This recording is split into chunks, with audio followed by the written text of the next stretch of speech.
तो आज हम लोग डिस्कस करेंगे सीटेट जो ऑफलाइन हो चुका है, तो उसका जो ऑफलाइन पेपर 2019 में हुआ था, 2019 के पेपर को मैं सॉल्व करूंगा और आइए डिस्कस करते हैं। तो जैसा कि आप लोग स्क्रीन पे देख रहे हैं, पहला क्वेश्चन क्या है पहला क्वेश्चन क्या है, भाषा के अर्जन एवं विकास के लिए सर्वाधिक संवेदनशील अवधि कौन सी है। तो दोस्तों भाषा के लिए संवेदनशील जो सबसे संवेदनशील अवधि कौन सी हो सकती है, जैसे कि पहला बता रहा है, पहला ऑप्शन है जन्म पूर्व की अवधि, मध्य बाल्यावस्था, प्रारंभिक बाल्यावस्था और किशोरावस्था। तो कुछ जन्म से पूर्व तो भाषा की कोई बात ही नहीं होती, तो मध्य बाल्यावस्था, एक प्रारंभिक बाल्यावस्था और किशोरावस्था।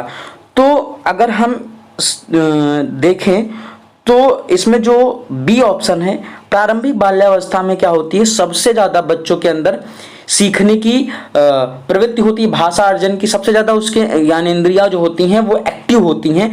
जन्म पूर्व अवधि जो होती है, माँ के गर्भ में जो बच्चा रहता है, वूम में रहता है, तो वो वहां पे भाषा की बात नहीं होगी। भाषा जब जन्म के बाद ही बच्चा भाषा सीखता है, जब आप वो क्या बोलते हैं कि जब परिवार से अटैच में आता है, समाज के टच में आता है, तभी बच्चा क्या करता है कि भाषा को सीखता है। तो इसमें क्या हो जाएगा, इसमें बी ऑप्शन जो होगा हमारा सही हो जाएगा। दूसरा क्वेश्चन देखते हैं। दूसरे क्वेश्चन में क्या कहा गया है कि निम्नलिखित में से कौन सी लॉरेंस कोहलबर्ग के द्वारा प्रस्तावित नैतिक विकास की अवस्था है।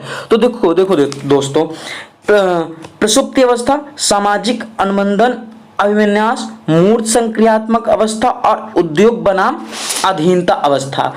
तो नैतिक विकास के कई चरण, 3 चरण थे, है ना। तो आप लोगों ने पढ़ा होगा सिलेबस को। तो इसमें सामाजिक सांस्कृतिक विकास का सिद्धांत जो है, नैतिक विकास का सिद्धांत किसने दिया है दोस्तों, लॉरेंस कोहलबर्ग ने दिया है। तो हम इसमें बात करेंगे समाज के बारे में, उन्होंने बताया है, लॉरेंस कोहलबर्ग ने क्या बताया है, इन्होंने बताया है सामाजिक अनुबंध अभिविन्यास और मूर्त संक्रियात्मक जीन पियाजे का है। और ये सारे जो भी हैं, इसमें से बी जो ऑप्शन है वो हमारा क्या है, कोहलबर्ग का नैतिक सिद्धांत से है, सामाजिक अनुबंध का सिद्धांत। आइए दोस्तों दूसरा क्वेश्चन अगला क्वेश्चन देखते हैं। अगला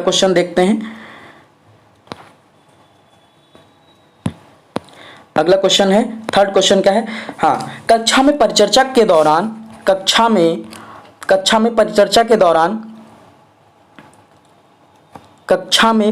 के दौरान एक शिक्षक प्राय लड़कियों की तुलना में लड़कों पर अधिक ध्यान देता है। यह किसका उदाहरण है। तो सीधी सी बात है, जेंडर बायस होता है यहाँ पे, मतलब जेंडर का एक चैप्टर से लिया गया जेंडर, जिसमें हम लोगों ने पढ़ा था जेंडर पक्षपात है, जेंडर संबद्धता है, जेंडर पहचान है, जेंडर समरूपता है। तो जेंडर क्या है, स्टीरियोटाइप हो सकता है ये। तो जेंडर पक्षपात, हम ये नहीं कह सकते कि लड़के लड़कियों से बेटर हैं, लड़के लड़कियों से बेटर हैं, लड़कियां लड़के से बेटर हैं, सभी अपनी जगह पे सही हैं। हमें किसी से जेंडर बैस नहीं करना है। तो ऐसा नहीं है कि जो लड़के हैं लड़कियों का काम करेंगे तो उन्हें कोई शर्म महसूस होगी। आप देखेंगे बड़े बड़े रेस्टोरेंट में जो होते हैं, कुक जो होते हैं, मैन ही होते हैं। तो इसमें जो ऑप्शन सही होगा तीसरे का, ए सही हो जाएगा। कौन सा सही हो जाएगा, ए। तो जेंडर पक्षपात, ठीक है। अब बात करेंगे नेक्स्ट क्वेश्चन की।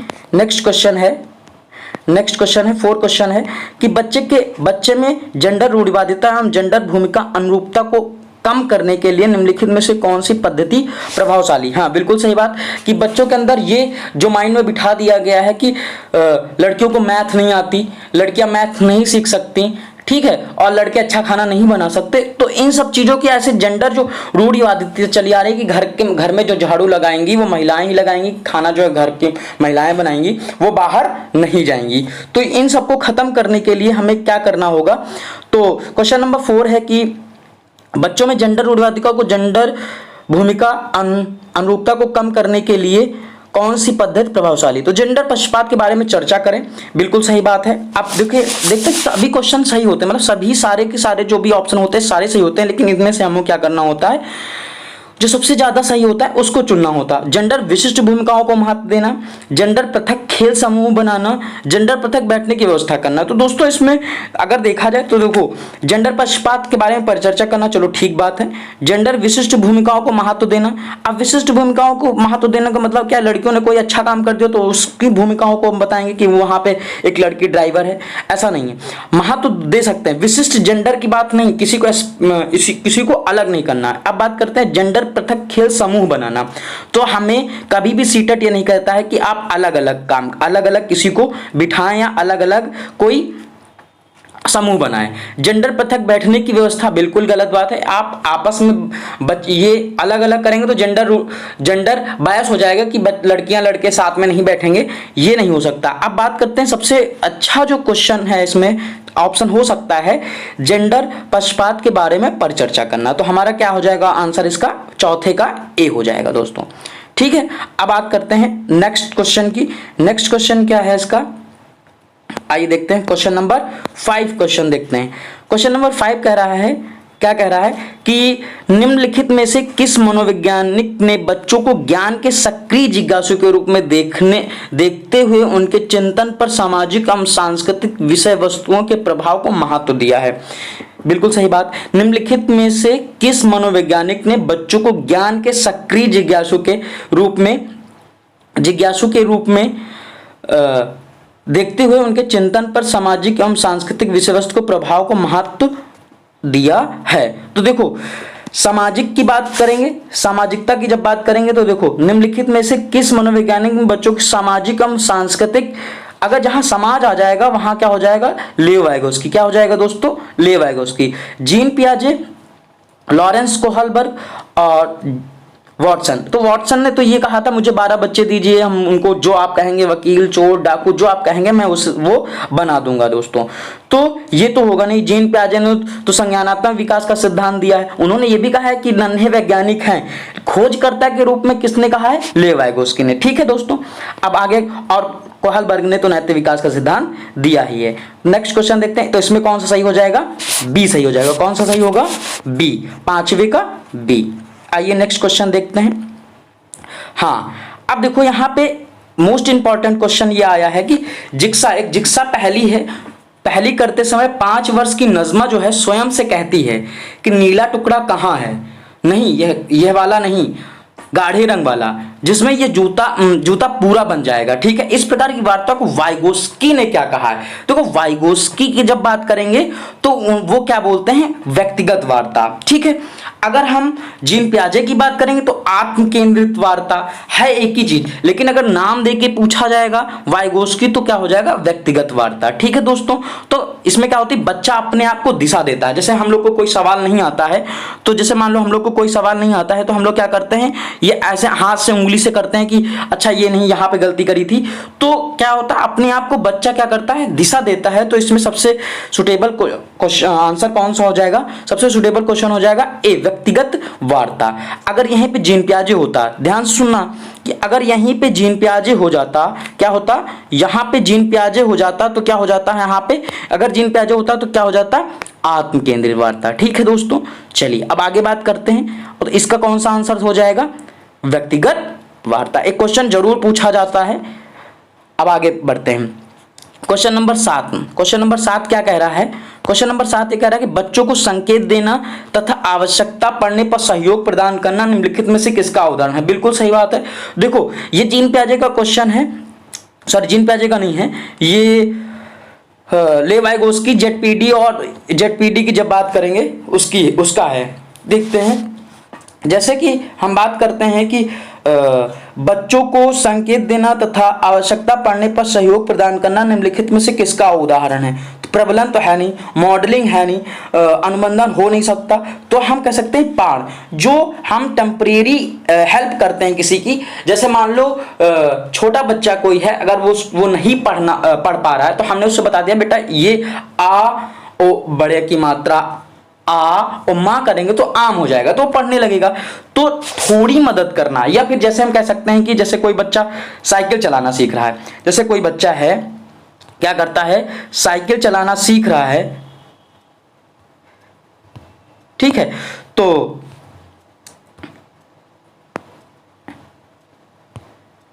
एक मिनट।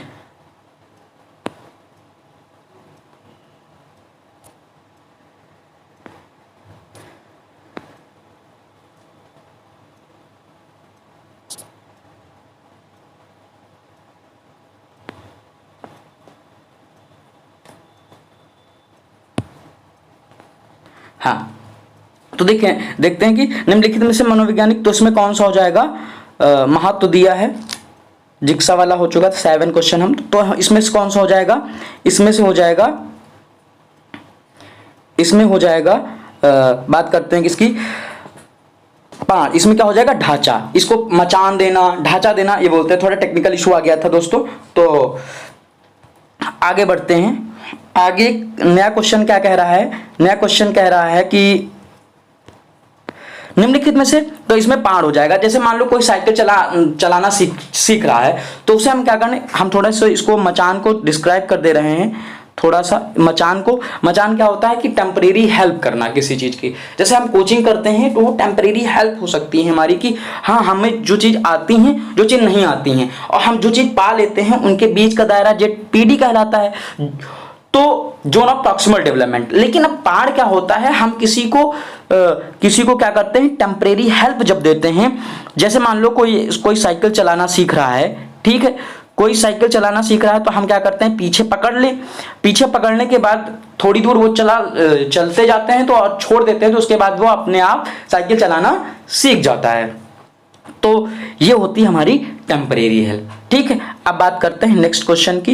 नेक्स्ट क्वेश्चन क्या कहता है, नेक्स्ट क्वेश्चन है हमारा, निम्नलिखित व्यवहारों में से कौन सा जीन पियाजे के द्वारा प्रस्तावित पूर्ण संक्रियात्मक अवस्था को विशेषित करता है। देखो मूल संक्रियात्मक अवस्था, तीसरी देखो संवेदीगामक अवस्था, ठीक है, और मूर्त, अमूर्त और औपचारिक, ये 4 अवस्थाएं किसकी हैं, ये जीन पियाजे की अवस्थाएं हैं। तो सबसे पहले अगर हम बात करें किसकी, जीन पियाजे की मूर्त संक्रियात्मक अवस्था में जो विशेषता है, सबसे पहले संरक्षण की विशेषता है।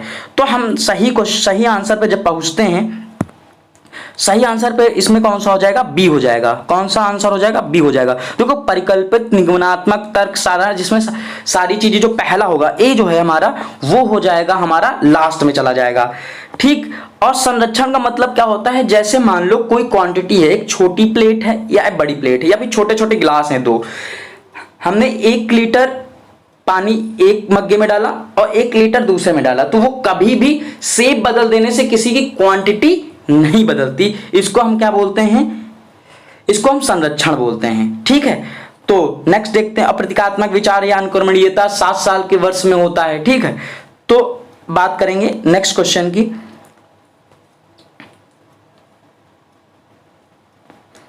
नेक्स्ट क्वेश्चन देखते हैं, बच्चे के संज्ञानात्मक विकास के संदर्भ में निम्नलिखित में से कौन सी पियाजे की संरचना है। देखो अवलोकन, अधिगम, प्रबलन, अनुबंधन, ये नहीं हो सकता है। रटा रटाया सवाल है, स्कीमा। जो स्कीमा, हम कोई भी जानकारी को अपने दिमाग में जो भर लेते हैं वो क्या कहलाती है, हमारी स्कीमा कहलाती है, ठीक है। अब हम नेक्स्ट क्वेश्चन करते हैं, आगे बढ़ते हैं। तो इसमें कौन सा आंसर हो जाएगा, इसका आंसर जो हो जाएगा हमारा स्कीमा हो जाएगा, ठीक है दोस्तों। अब आगे बढ़ते हैं, नेक्स्ट क्वेश्चन हमारा क्या, इसमें स्कीमा हो गया। हाँ, आकलन का प्राथमिक उद्देश्य क्या होना चाहिए। तो 10 नंबर सवाल क्या कह रहा था, आकलन का प्राथमिक उद्देश्य क्या होना चाहिए। विद्यार्थी के लिए श्रेणी निश्चित करना, कभी भी बच्चों को श्रेणी निश्चित नहीं करिए, उसको कैटेगराइज नहीं करना। ये क्वेश्चन, ये आंसर गलत हो गया। संबंधित अवधारणाओं के बारे में बच्चों की स्पष्टता तथा भ्रांतियों को समझना, हाँ यहाँ का ये कहीं तक सही लग रहा है। विद्यार्थी के प्राप्तांकों के आधार पर उनको नामांकित करना है, बिल्कुल नेमिंग नहीं करना है बच्चों को, ये भी गलत हो गया। रिपोर्ट कार्ड में उत्तीर्ण अनुत्तीर्ण अंकित करना, ये भी गलत हो गया। तो इसमें कौन सा सही लग रहा है, देखो अगर आप अच्छे से तैयारी करेंगे, प्रैक्टिस करेंगे, तो आंसर खुद बता देता कि मैं सही हूं। तो इसमें कौन सा आंसर सही है, बी सही है। नेक्स्ट क्वेश्चन चलें, नेक्स्ट क्वेश्चन 11 क्वेश्चन कह रहा है, क्या कह रहा है 11 क्वेश्चन, निम्नलिखित कथनों में से कौन सी बुद्धि के बारे में सही है। देखो बुद्धि एक निश्चित योग्यता है जो जन्म के समय ही निर्धारित होती है। अच्छा चलो देखते हैं, आगे पढ़ते हैं। बुद्धि को मानकीकृत परीक्षणों के प्रयोग से सटीक रूप से मापा एवं निर्धारित किया जा सकता है। अच्छा, आगे बढ़ते हैं। बुद्धि एक एकात्मक कारक एवं एकीकरण विषयक है। अच्छा, अब आगे बढ़ते हैं। डी क्वेश्चन बोला बुद्धि बहुआयामी है तथा जटिल योग्यताओं का एक समूह है। तो अगर हम बात करें नेक्स्ट क्वेश्चन की, अगर हम बात कर इस क्वेश्चन की बात करें तो बुद्धि एक निश्चित योग्यता है, ऐसा नहीं है। जैसे स्पीयरमैन ने 2 बुद्धि कारक कई सारे बुद्धियों बताई, तो एक कैसे हो सकता है? बुद्धि को मानकीकृत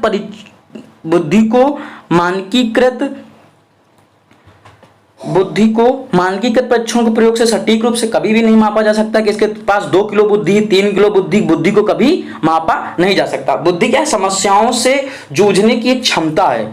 बुद्धि को क्या? तर्क करने की क्षमता है। तर्क और बुद्धि हमारी किसी समस्या को हल करने का एकमात्र साधन है। ठीक है, अब आगे बढ़ते हैं। नया क्वेश्चन क्या है? 12 नंबर क्वेश्चन क्या कहलाता है? नेक्स्ट क्वेश्चन करते हैं। सॉरी, इसका आंसर क्या है? इसका आंसर जो है हमारा डी हो जाएगा, क्योंकि क्या बुद्धि एक कारक है, एक कारक नहीं हो सकता, क्योंकि स्पीयरमैन ने बोला 2 बुद्धि बोला है। तो ये हम कह सकते हैं बुद्धि बहुआयामी है तथा जटिल योग्यताओं का एक समूह है। हार्वर्ड गार्डनर ने 8 बुद्धि बताई हैं, ठीक है, और एनसीईआरटी बुक में 10 या 11 बुद्धि का जिक्र किया गया है। ठीक है, कक्षा 11 के एनसीईआरटी में जब आप पढ़ेंगे बुद्धि चैप्टर को, उसमें आप देख सकते हैं। अब अगला क्वेश्चन देखते हो, तो इसका आंसर कौन सा? बुद्धि जो है बहुत प्रकार की होती है। जैसे हम बात कर सकते हैं स्थानिक बुद्धि, संगीतक बुद्धि, शारीरिक बुद्धि, इस तरह की बुद्धियां जो होती हैं 8 प्रकार की होती हैं दोस्तों। अब आगे बढ़ते हैं। नेक्स्ट क्वेश्चन हमारा क्या है? नेक्स्ट क्वेश्चन के बारे में हम बात करते हैं। तो कह रहा है कि 12 नंबर क्वेश्चन कह रहा है रूही हमेशा समस्या के एकाधिक समाधानों के बारे में सोचती है, इनमें से काफी समाधान मौलिक होते हैं। रूही किन गुणों का प्रदर्शन कर रही है? अच्छा, ठीक है, तो रूही क्या करती है? एक समस्या को कई तरीके से सॉल्व कर लेती है। ठीक है, तो जब एक ही समस्या को कई तरीके से सॉल्व कर लेना तो अपसारी चिंतन कहलाता है। ठीक है, तो लेकिन अपसारी चिंतन इसमें ऑप्शन में दे नहीं रखा, अभिसारी दे रखा, आत्म केंद्रित विचारक दे रखा था, तो हम इसमें आ जाएंगे सृजनात्मकता। जहां मौलिकता हो, कोई भी चीज मौलिकता हो, सेल्फ बनाई गई हो, ठीक, मौलिकता है उसमें हो, लचीलापन हो, ठीक, विस्तारण हो, ठीक है, ये सारी चीजें किसमें आ जाएंगी? सृजनात्मकता में आ जाएंगी दोस्तों। अब हम बात करते हैं इसमें कौन सा आंसर सही हो जाएगा? सृजनात्मक। ठीक, सृजनात्मक का मतलब ही होता है कोई चीज मौलिक रूप से बनाना, नकल ना करना। अब आगे नेक्स्ट क्वेश्चन देखते हैं। नेक्स्ट क्वेश्चन, अधिगम प्रक्रिया में वंचित समूह से संबंधित विद्यार्थियों के द्वारा सहभागिता कम होने की स्थिति में एक शिक्षक को क्या करना चाहिए? तो ऑप्शन पढ़ते हैं कि बच्चों को विद्यालय छोड़ने के लिए कहना, इस स्थिति में जैसी है स्वीकार कर लेना चाहिए। इन विद्यार्थियों से अपनी अपेक्षाओं को कम करना चाहिए, अपनी शिक्षण पद्धति पर विचार करना चाहिए तथा बच्चों की सहभागिता में सुधार करने के लिए नए तरीके ढूंढने चाहिए। तो सबसे पॉजिटिव कौन सा लग रहा है हमें? सबसे पॉजिटिव मुझे डी लग रहा है। कौन सा लग रहा है मुझे डी लग रहा है। सबसे पॉजिटिव जो आंसर है वो डी लग रहा है, क्योंकि देखो बच्चों को विद्यालय से छोड़ने के लिए नहीं कहना चाहिए, स्वीकार भी नहीं करना चाहिए, जिस स्थिति में है वैसे स्वीकार करना चाहिए। इस विद्यार्थियों से अपनी अपेक्षाओं को कम करना चाहिए, बिल्कुल गलत बात है। हाँ, ये डी ऑप्शन जो है अपनी शिक्षण पद्धति पर विचार करना चाहिए तथा बच्चों की सहभागिता में सुधार करने के लिए नए तरीके ढूंढने चाहिए। बच्चा कभी गलत नहीं होता, सिस्टम गलत होता है, टीचर गलत होता है। टीचर का फैसिलिटेटर का काम करता है। तो हम अगर बात करें किसकी, टीचर्स की बात करेंगे तो क्या होगा? सहभागिता में सुधार करने के लिए नए तरीके ढूंढने चाहिए। अब नेक्स्ट क्वेश्चन देखते हैं। नेक्स्ट क्वेश्चन क्या है? एक समावेशी कक्षा में 14 नंबर क्वेश्चन क्या है? एक समावेशी कक्षा में एक शिक्षक को विशिष्ट शैक्षिक योजनाओं का क्या करना चाहिए? तैयार नहीं करना चाहिए, कभी कभी तैयार करना चाहिए, सक्रिय रूप से तैयार करना चाहिए, तैयार करने के लिए हतोत्साहित। तो हतोत्साहित तो होगा नहीं, तो डी हमारा हट गया। डी क्वेश्चन जो है हमारा वो हट गया।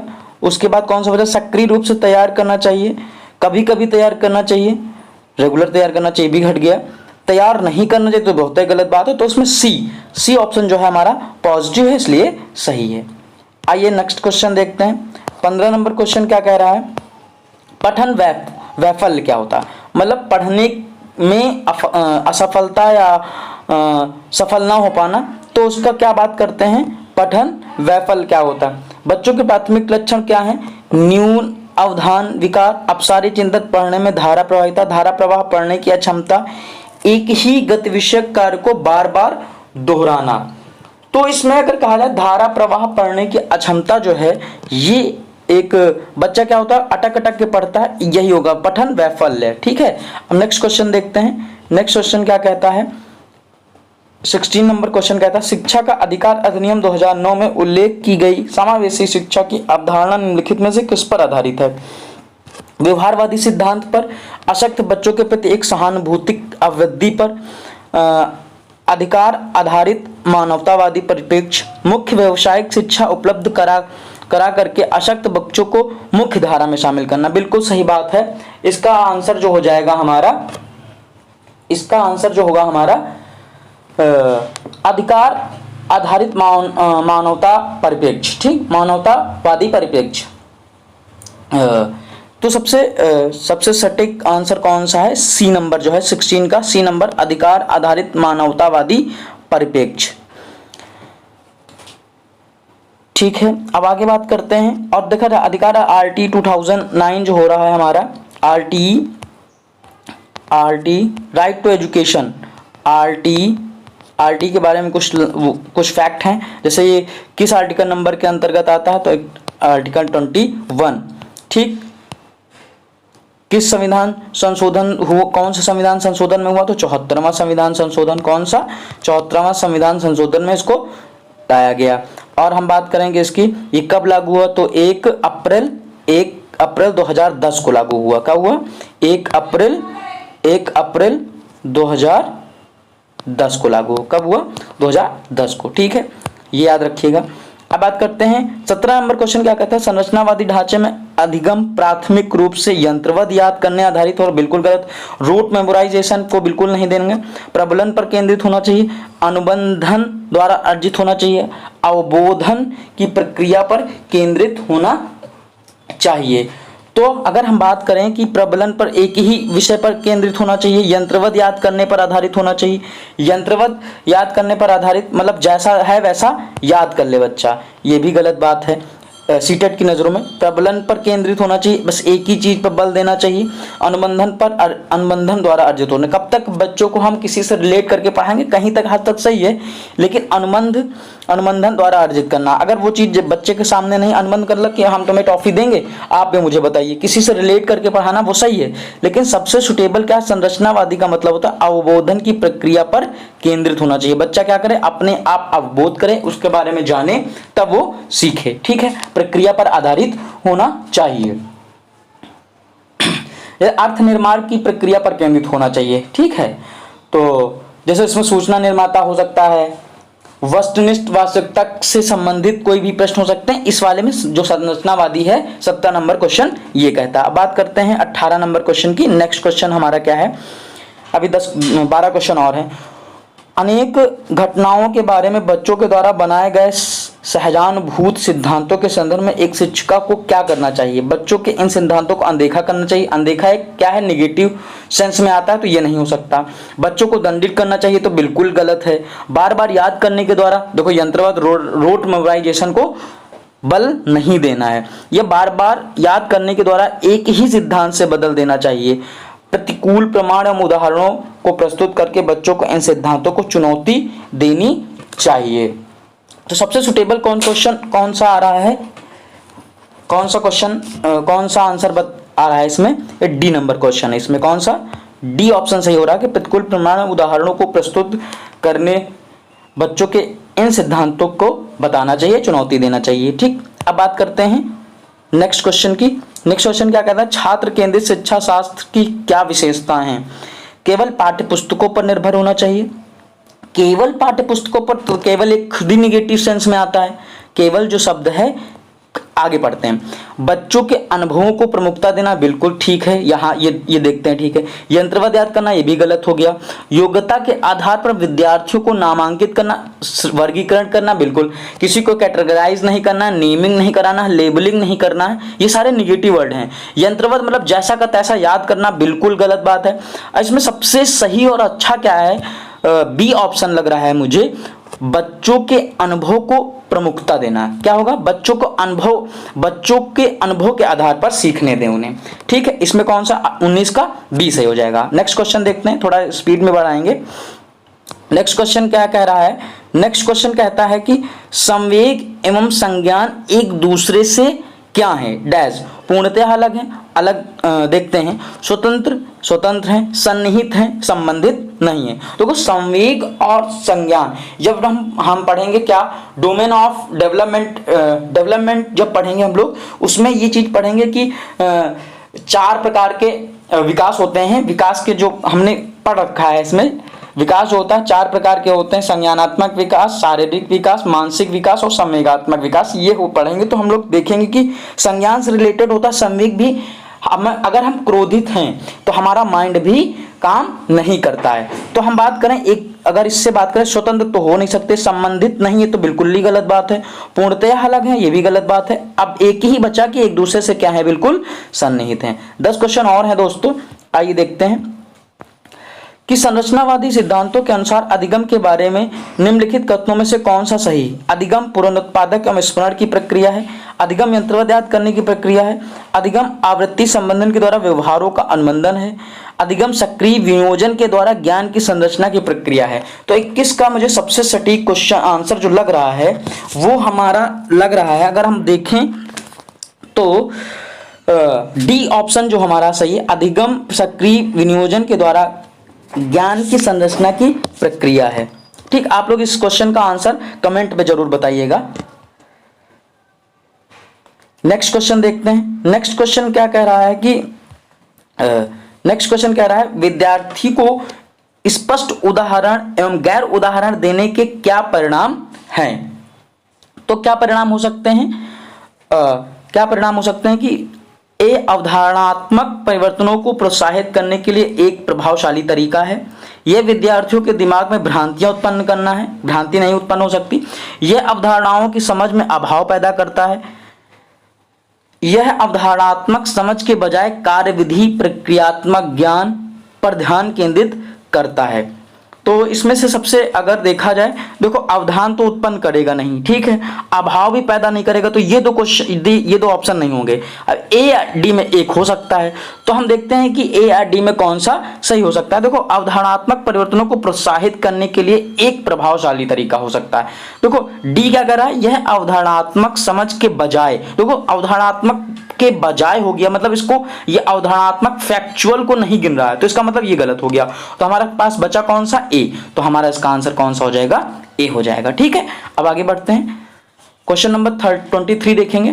23 क्या कहता है, बच्चों को अधिगम गतिविधियों में भागीदारी करने के लिए लगातार पुरस्कार देने व दंड का प्रयोग करने से प्रभाव पड़ता है। बाहरी प्रेरणा कम होती है, आंतरिक प्रेरणा बढ़ती है। यह बच्चों को प्रदर्शन आधारित लक्ष्यों के बजाय निपुणता पर ध्यान देने के लिए प्रोत्साहित करेगा।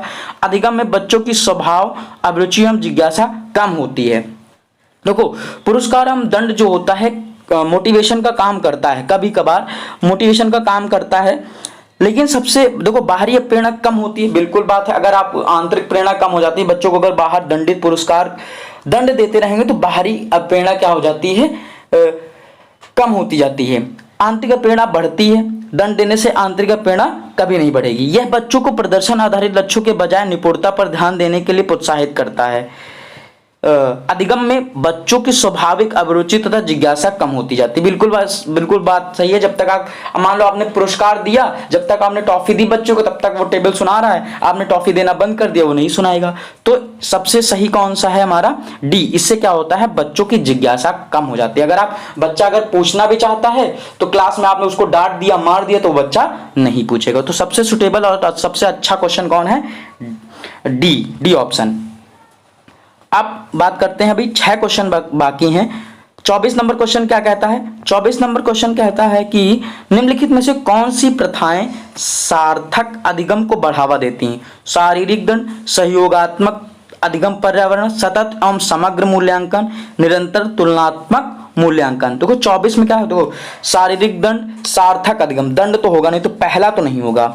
सहयोग, ये सहयोगात्मक अधिगम, पर्यावरण, बिल्कुल सही बात है। सतत एवं समग्र मूल्यांकन, ये भी सही है। निरंतर तुलनात्मक मूल्यांकन, तो देखो पहला नहीं होगा, दूसरा, तीसरा, चौथा, तो दूसरा, तीसरा, चौथा जिसमें हो, दूसरा, तीसरा, डी ऑप्शन से हो जाएगा आपका।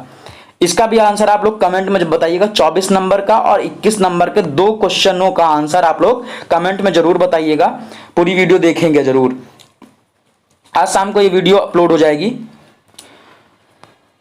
25 नंबर क्वेश्चन क्या कहता है? शिक्षक बच्चों की जटिल अवधारणाओं की समझ को किस प्रकार सहज कर सकते हैं?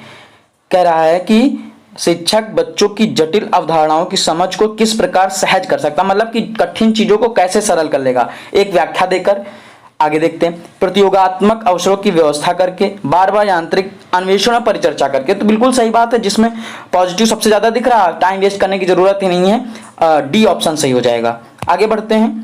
कह रहा है कि एक प्राथमिक विद्यालय ही की अध्यापिका बच्चों को एक प्रभावशाली समस्या समाधानकर्ता बनने के लिए किस प्रकार से प्रोत्साहित कर सकती हैं? तो प्रत्येक छोटे कार्य के लिए भौतिक पुरस्कार देना, केवल प्रक्रियात्मक ज्ञान पर बल देना, केवल गलत हो जाएगा। गलत उत्तरों को अस्वीकार करके दंडित करके, ये भी गलत हो जाएगा। बच्चों को सहजानुभूत अनुमान लगाने के लिए प्रोत्साहित करके तथा उसी पर आधारित विचार मंथन करके अगर हम बात करें तो सबसे बात क्या है, बच्चों को सहजानुभूत और अनुमान लगाने के लिए प्रोत्साहित करके तथा उसी पर आधारित विचार मंथन करके, डी ऑप्शन बिल्कुल सही हो जाएगा। 27 नंबर क्वेश्चन क्या कह रहा है? 27 नंबर क्वेश्चन कह रहा है निम्नलिखित अवधि में से किसके शारीरिक वृद्धि एवं विकास की तीव्रता से घटित होती होती। शैशव प्रारंभिक बाल्यावस्था, प्रारंभिक बाल्य मध्य बाल्यावस्था, मध्य बाल्यावस्था में किशोरावस्था, किशोरावस्था में वयस्कावस्था। देखो अगर तीव्रता की बात करेगा तो सबसे कम उम्र के बच्चों की बात करेंगे, तो सबसे कम उम्र के बच्चों कौन सी अवधि हो जाएगी? शैशवावस्था और प्रारंभिक बाल्यावस्था। 27 का ए ऑप्शन इसका सही हो जाएगा। लेकिन अधिकतम जब पूछेगा तो किशोरावस्था, किसी भी चीज का अधिकतम पूछता है, मतलब मैक्सिमम, मतलब अब इसके बाद नहीं बढ़ सकता, तो किस में जाएगा? किशोरावस्था में जाएगा दोस्तों। अब बात करते हैं 28 नंबर क्या कह रहा है क्वेश्चन? निम्नलिखित में से कौन सा विकास का सिद्धांत नहीं है? विकास जीवन पर्यंत होता है। निम्नलिखित में से कौन सा विकास एक सिद्धांत नहीं है? विकास जीवन पर्यंत होता है, विकास परिवर्त्य होता है, विकास आनुवंशिकता एवं पर्यावरण दोनों के द्वारा प्रभावित होता है। बिल्कुल सही बात है। कौन सा सिद्धांत नहीं है? विकास सार्वभौमिक एवं सांस्कृतिक संदर्भ से प्रभावित नहीं होता है। तो हम अगर बात करें क्वेश्चन नंबर 28 की, 28 क्वेश्चन का विकास सार्वभौमिक है तथा सांस्कृतिक संबंधों से प्रभावित नहीं होता। देखो सभी सांस्कृतिक संबंधों से क्या होती है? प्रभावित होती है दोस्तों। क्वेश्चन नंबर 28 देखते हैं। 28 का आंसर नंबर कौन सा हो जाएगा? डी ऑप्शन सही हो जाएगा। आगे बढ़ते हैं क्वेश्चन नंबर 29 देखते हैं। सेकंड लास्ट क्वेश्चन, ये 2 बार हो गया है। क्वेश्चन 29, व्यक्तिगत भिन्नताओं का प्राथमिक कारण क्या है? लोगों के द्वारा माता पिता से प्राप्त आनुवंशिक संकेत, पद्धति कोड, जन्मजात विशेषताएं, पर्यावरणीय प्रभाव, आनुवंशिकता और पर्यावरण के बीच जटिल पारस्परिक क्रिया। बिल्कुल सही बात है, ये हमारा डी ऑप्शन, इसका भी आंसर सही हो जाएगा। हम बात करते हैं थर्ड क्वेश्चन की, लास्ट क्वेश्चन 13 नंबर क्वेश्चन जो है हमारा, वो क्या कहता है? निम्नलिखित में से कौन सा द्वितीयक सामाजिक एजेंसी का उदाहरण है? देखो द्वितीयक कब होगा? जब परिवार नहीं होगा उसमें। परिवार हमेशा और हमेशा प्राथमिक कारण होता है। प्राथमिक कारण कौन सा होता है? परिवार। तो जहां परिवार होगा वो हमारा ऑप्शन गलत हो जाएगा, बाकी सही हो जाएगा। जैसे देखते हैं जहां क्वेश्चन नंबर लास्ट में देखते हैं कि 30 नंबर परिवार, देखो ये भी नहीं होगा। परिवार प्राथमिक है। मीडिया, पास पड़ोस, देखो परिवार के बाद कौन सा? पास पड़ोस होता, तो ये भी नहीं होगा। अब बात करते हैं कौन सा? सी बचा, विद्यालय और मीडिया हमारा क्या हो जाएगा दोस्तों? वो हमारा द्वितीयक सामाजिकरण की एजेंसी हो जाएगी। प्राथमिक और द्वितीयक, प्राथमिक जहां जुड़ेगा वहां फैमिली आ जाएगी और बाकी सब सेकेंडरी हो जाते हैं। और नेबर और फैमिली हमेशा और हमेशा प्राइमरी एजेंसी कहलाती है, और सेकेंडरी एजेंसी कौन सी कहलाती है, जो इन दोनों के अलावा होगी, वो कोई भी हो सकता है। तो आज के लिए बस इतना ही। आई होप आपको वीडियो अच्छी लगी होगी। कुछ डिस्टरबेंस था, इसकी कोशिश करेंगे जो डिस्टरबेंस है वो ना हो पाए। तो आई होप, धन्यवाद। आपको जो है, आपको वीडियो अच्छी लगी हो तो शेयर करिएगा, लाइक करिएगा, मेरे चैनल को सब्सक्राइब जरूर करिएगा। धन्यवाद दोस्तों।